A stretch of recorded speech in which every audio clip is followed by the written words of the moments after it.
My family branded me a worthless failure and said, "You're alone from here." They had no clue I controlled 3 businesses, so I left silently. Can you imagine being told you're a worthless burden by your own family, only for them to brazenly steal from you a few weeks later? Yeah, that happened. And what happened next? Well, it was a moment of public comeuppance they absolutely deserved. Look, for as long as I can remember, my family, my parents, especially my older brother Mark, they've been convinced I'm just a walking disappointment. It didn't matter what I did. If Mark bought a used car, they'd brag about it for months. But if I closed a massive business deal, they'd barely even look up from their phones. Growing up, I learned early, praise in my house, that was reserved for anyone but me. Over the years, I just quietly stopped telling them anything about my life. Nothing about my plans, my successes, or the fact that I had, completely under their radar, built 3 thriving companies from the ground up.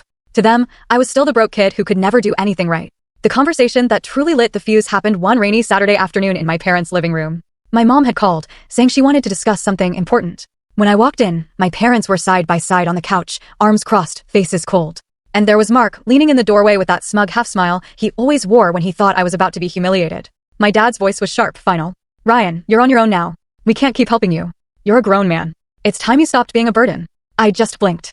I hadn't asked them for help in years. My mom chimed in with a pitying sigh. "We know things have been hard for you, but you have to accept reality. You can't just drift forever." They didn't ask if I was okay. They didn't ask about my work. They didn't care. Mark, of course, had to throw in his 2 cents. "Face it, Ryan. You've always been the broke disgrace of the family. You should." Full story link attached below.